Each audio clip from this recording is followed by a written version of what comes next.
श्री स्वामी समर्थ. अनंत कोटी ब्रह्मांड नायक राजाधिराज योगीराज परब्रह्म श्री स्वामी समर्थ महाराजांना कोटी कोटी प्रणाम. तसंच माझी व्हिडिओ जे सेवेकरी बघतायत त्यांना श्री स्वामी समर्थ. बघा मंडळी, आजच्या व्हिडिओमध्ये मी एक अनुभव सांगणार आहे.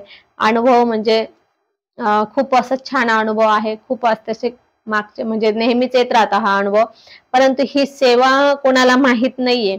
म्हणून आजच्या व्हिडिओमध्ये थोडी मी सेवा सांगणार आहे आणि सेवेबरोबर अनुभव सांगणार आहे. म्हणजे त्यांनी काय सेवा केली म्हणून त्यांना काय अनुभव आला हे सांगणार आहे. तर ही व्हिडिओ अतिशय महत्त्वाची आहे. कोणालाही कधीही कसली गरज पडू शकते. आपल्याला नाही तर शेजारच्यांना पडू शकते किंवा नातेवाईकांना पडू शकते. मी तर म्हणते अशी वेळ कोणावर येऊ नये, परंतु आलीच आपल्या नशिबाने तर आपल्याला त्याची माहिती असावी म्हणून आजच्या व्हिडिओमध्ये आपण ही अगदी महत्त्वाची माहिती घेऊन आलेलो आहे. ही व्हिडिओ कोणीही कधी अजून बनवलेली नाही. मी अजून युट्यूबला बघितलेलीच नाही ही माहिती, पण आज मला असं वाटलं, कारण की मी बघते की ह्या 2-1 महिन्यामध्ये ना तेच प्रश्न खूप येत आहेत. जेव्हा प्रश्न उत्तराला बसतो किंवा फोन येतात तर हेच प्रश्न खूप येत आहेत. म्हणून मला वाटलं ही व्हिडिओ आपण बनवावी, म्हणजे ज्यांना माहित नाहीये तर त्यांचं नुकसान नको व्हायला. तर आता बघू काय माहिती आहे. तर व्हिडिओ माहिती अशी आहे की आपल्या घरातून जर रागाने कोणी निघून गेलं असेल, जर कसं असतं भांडणं वगैरे झालं नाही घरात, आजकाल अशी सहनशक्ती कोणाला राहिलेली नाहीये. थोडंसं भांडण झालं, थोडंसं मनाच्या विरुद्ध वागलं किंवा त्यांना काही वस्तू दिली नाही की आजकाल लगेच घर सोडून निघून जायला बघतात. आणि होतं पण तसं, निघून पण जातात.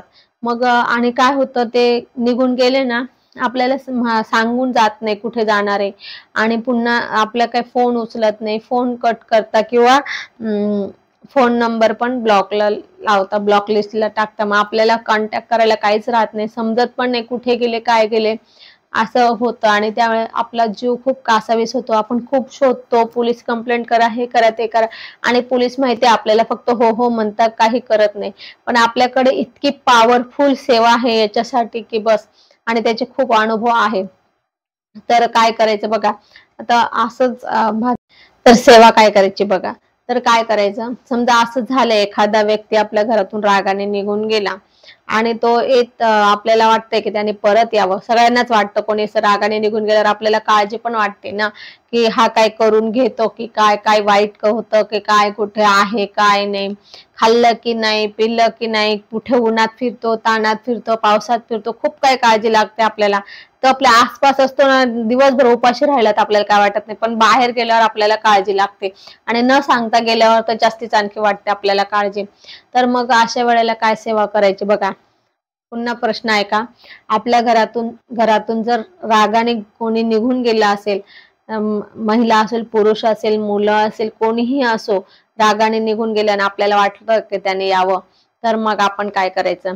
असाच एक अनुभव आहे आमचा. तो जुना आहे, आता तर खूपच अनुभव येतात, पण मी एक जुना अनुभव शेअर करणार आहे. तर असंच आहे, एकदा मी म्हणजे काशीला गेलेलो होतो बघा. आमच्या केंद्राचीच कार्यक्रम होता आणि काशीला गेलेलो होतो आम्ही. पण त्या कार्यक्रमासाठी काशीला गेलो. केंद्रातून बरेचसे 2 बस होत्या, म्हणजे भरपूर सेवेकरी होते. 2 बस होत्या आणि 2 बस होत्या. त्यानंतर ती एक सेवा होती, सेवा वगैरे झाली. बाकीचं मी सांगत नाही काय सेवा होती, ते फक्त मी अनुभव सांगते. सेवा वगैरे होती, सेवा झाली, मग संध्याकाळी आम्ही घरी आलो. आता ते कसं खूप गर्दी होती, केंद्राचा कार्यक्रम असला म्हणजे खूप गर्दी. 8-10 लाख लोक होते कार्यक्रमाला. आणि काशी असं ठिकाण आहे की ते खूप असं गल्ली बोळी आहे, आणि असं माणूस सापडत नाही लवकर. तिथं हरवला ना माणूस सापडत नाही. आणि आपण पण नवीन होतो, पहिल्यांदाच गेलो, आपल्याला काही कळत नव्हतं. तर म्हणजे जेवढे आम्ही होते सगळ्यांना, कोणालाच काही माहित नव्हतं ते काशीचं. पण काय झालं, गर्दी खूप असल्यामुळे काय झालं, ती लोटालोटी झाली, याने इकडे ढकल, त्याने तिकडे ढकल, असं करत करत आम्ही जेवढे होते ना, आम्ही सगळेजण असे विस्कळीत झालो. कोण कुठे, पण 2-2, 4-4 जण असं आम्ही गेलेलो, म्हणजे पसरले गेलो. एकत्र असे आमचे ग्रुप राहिलाच नाही, कारण की असं खूप गर्दी असल्यामुळे कसं होतं, ढकले येते, त्याने तिकडे ढकलले आणि इकडे ढकललं, असं करत आम्ही सगळे चुकामुक झाले, कोणीच असं बरोबर राहिलं नाही. परंतु मग जास्त पैसे, मग तिथल्या रिक्षावाल्यांनी पण काय केलं, जास्त पैसे घेतले आम्हाला त्या धर्मशाळेत आणण्यासाठी. आणि धर्मशाळा अगदी 2च किलोमीटर होती तिथून, 2-3 किलोमीटरच होती, पण त्यांनी अशा आम्हाला 400-400 रुपये घेऊन असं फिरून आणि आम्हाला मग आणलेलं. तर असं ते झालेलं. परंतु एक काका होते सगळे आम्ही त्यांना सगळ्यांना शोधलं, सगळ्यांनी त्यांना शोधलं, पण त्या गर्दीत ते सापडेच नाही ते काका आम्हाला. आणि आम्ही बोट मध्ये बसलो, 1 तास त्यांची वाट पाहिली, आता येईल तेव्हा येईल. 1 तास झाला, 1.5 तास झाला, यायच नाही. शेवटी आम्ही ते बोट घेतली आणि ते नदी ओलांडून यावं लागायचं इकडे ना, कार्यक्रम त्या बाजूला होता. मग कार्यक्रम नाही, सॉरी, महादेवाच्या दर्शनाला गेलेलो तेव्हा हरवलेले ते काका. सॉरी, महादेवाच्या दर्शनाला गेलेलो तेव्हा हरवलेले ते काका. आणि मग ते बोट मधून म्हणजे नदी ओलांडून जावं लागत होतं त्यांचे. मग आम्ही तिथे शोधलं, नाही सापडलं. मग नंतर आम्ही 1-1.5 तास त्या बोट मध्ये थांबलो, आता येतील तेव्हा येतील, नाही आले. मग शेवटी आम्ही ती बोट हे केली आणि म्हणजे घेतली आणि मागे वळवली आणि आलो आम्ही आमच्या धर्मशाळेत. त्या जेव्हा मावशी होत्या त्या खूप रडायला लागल्या, तर ते काका सापडेना, येईना. त्यांच्याकडे काही फोन पण नव्हता आणि त्यांना काही असं माहित पण नव्हतं. ते तिकडेच शोधत असेल आम्हाला ना. आम्ही वाट बघून शेवटी शोधलं, आम्हाला सापडलेच नाही ते काका. मग नंतर काय झालं, मग आम्ही धर्मशाळेत आलो.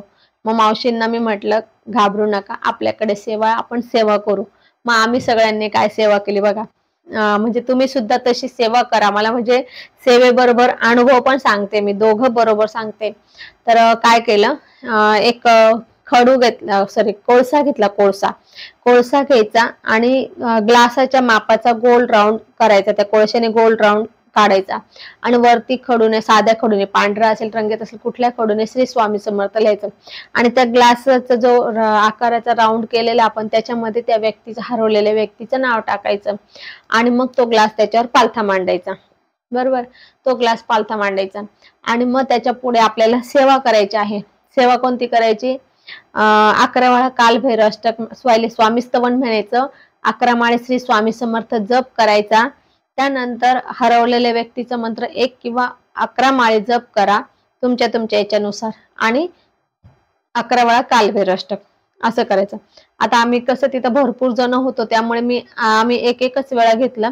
1 माळ श्री स्वामी समर्थ मंत्र घेतला, 1 माळ हरवलेल्या व्यक्तीचा मंत्र घेतला आणि कालभैरव अष्टक 11 वेळा घेतला मात्र. परंतु असं झालं, ते सेवा सुरू केली, आम्ही सेवा सुरू केली आणि सेवा आमची संपत नाही. कालभैरव अष्टकचं शेवटचं आवर्तन होतं, ते काका रिक्षा करून आले लगेच.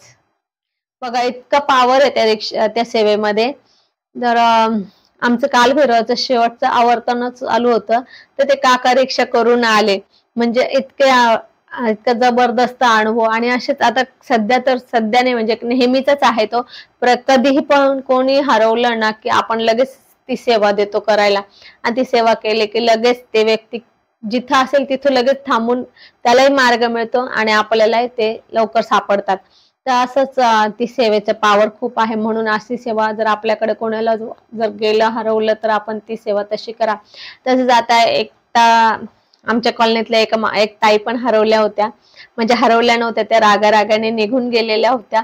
तेव्हा पण आम्ही केंद्रातल्या सर्व महिलांनी त्यांच्या घरी रात्री सेवा केली. सकाळी आणि रात्री सेवा केली. त्या रागाने निघून गेलेल्या आळंदीला आणि त्यांना पुढे जायचं होतं, माहित नाही होतं की नाही, परंतु सेवा केली ना, तर त्यांचा विचार बदलला. त्यांनी ते आळंदीलाच राहून घेतलं आणि दुसऱ्या दिवशी सकाळी त्यांनी त्यांच्या घरच्यांना कॉल केला की मी आळंदीला आहे, मी आता मुलाकडे पुण्याला चालले. म्हणजे ते झालं, त्यांचं पण लगेच झालं. त्यानंतर अगोदर एक मुलगा हरवला होता, त्यांचा एका ताईचा मुलगा हरवला होता. तो पण असंच रागाने निघून गेलेला होता. तर तो पण गेला. त्यांना मला समजलं की असं असं झालं. मी तिथे जाऊन सांगितलं, अशी करा सेवा. सेवा सुरू केली त्या ताईंनी आणि सेवा सुरू केली. त्यांचं पण तसंच झालं. सेवा केली, पहिल्याच वेळेला सेवा केली त्यांनी. 11 माळे श्री स्वामी समर्थ जप, 11 वेळा कालभैरव अष्टक घेतला आणि 1 माळ हरवलेल्या व्यक्तीचा मंत्र घेतला. आणि शेवटचा मंत्र चालू होतं, शेवटचा मंत्र त्यांचा म्हणजे 108वा मंत्र बोलला त्यांनी, तेवढ्यात त्यांना कॉल आला की त्या मुलाला, म्हणजे सेवा चालू होती ना, तो मुलगा एका हॉटेलमध्ये थांबला होता. म्हणजे त्या पुढे जाणार होता, पण त्याला त्यावेळेला म्हणजे ती स्वामी ना, त्यावेळेला त्याला आकडून धरतात, त्याला पुढे जाऊ देत नाही. जाणे म्हणजे काहीतरी अडचण आणता काहीतरी. तर असं तो मुलगा इतकं सायकलवरच गेला होता तो मुलगा. बघा, इतक्या लांब त्याला सायकलवर गेला होता आमच्या इथून. त्या मुलाला इतकं फिरलं तेव्हा तहान लागली, पण त्यावेळेस त्याला इतकी तहान लागली, त्याने एका हॉटेलला पाणी पिण्यासाठी थांबला. म्हणजे तेव्हा सेवा चालू केल्यावर आहे ना, त्याचे पायच पुढे जाऊ देत नाही स्वामी, त्याला तिथेच थांबून ठेवतात. इतकं पॉवर आहे त्या सेवेमध्ये. तर एक पाऊल सुद्धा जेव्हा तुम्ही सेवा चालू करताना, तर तो तुमचा हरवलेला व्यक्ती एक पाऊल सुद्धा पुढे चालू शकत नाही, तिथेच थांबून घेतो. थांबूनच त्याला थांबावंच लागतं, काहीतरी त्याला अडचण येतात थांबावंच लागतं. तर त्याने तो थांबला पाणी प्यायला आणि मग शेवटचे जेव्हा मंत्राचे शेवटचा 108वा मंत्र चालू होता, तर त्या ज्या हॉटेल मालकाचा कॉल आला. त्या हॉटेल मालकाला डाऊट आला, हा मुलगा रागाने घर सोडून निघून आलेला दिसतो. त्याच्याकडनं त्याने गोड बोलून त्याला जरा हे करून आत्मसात करून त्याच्याकडून नंबर घेतला आणि घरी कॉल केला आणि सांगितलं तुमचा मुलगा इथे इथं आहे असं. आणि त्यांनी त्याला थांबून ठेवलं आणि मग हे घरचे जाऊन घेऊन आले. असे खूप काही अनुभव आहे. आता 2-4 दिवसापूर्वी एका ताईचे मिस्टर निघून गेले होते, ते पण ह्या सेवेने आले. म्हणजे असे खूप काही अनुभव आहे, सांगायला गेले तर खूप अनुभव आहे. तर म्हणून मला असं सांगायचं की आपण ही व्हिडिओ जी आहे ही सेव्ह करून ठेवा, लिहून ठेवा ही सेवा. जर कधी आपल्याला नको म्हणजे कोणालाच ही वेळ नको यायला, पण जर कधी आली तर आपल्याला पटकन उपाय करून आपल्याला ती व्यक्ती आपल्याला बोलवता येईल आपल्या घरी. म्हणजे असं होईल, नाही तर तुम्ही याला त्याला विचारण्यात वेळ जाईल, मग तुमची ती व्यक्ती जवळून लांब निघून जाते. म्हणून आपल्याला जर असं वाटलं की अरे हा रागाने गेलेला आहे किंवा हे आला नाही, की आपण लगेच ही सेवा करायला लगेच ताबडतोब ते व्यक्ती घरी येतं. खूप पॉवरफुल सेवा आहे ही सेवा, तुम्हाला कोणीही सांगितलेली नसेल, परंतु मी मुद्दामच ही व्हिडिओ बनवली कारण की आता सध्या तर बघते ना मी, खूप असे फोन येत आहेत मला ह्या गोष्टीवरून. म्हणून म्हटलं ही सेवा सर्वांना माहित पाहिजे, कोणावरही ही वेळ येऊ नये आणि आली तरी त्याला पटकन सावरता आलं पाहिजे, म्हणून आजची व्हिडिओ आपण बनवलेली होती. तर असो आज आपण इथेच थांबू, झालेली सेवा स्वामींच्या चरणी अर्पण करू. आपल्याला जर माझी ही व्हिडिओ आवडली असेल तर लाईक शेअर कमेंट करा, माझ्या चॅनलला सबस्क्राईब करा. श्री स्वामी समर्थ.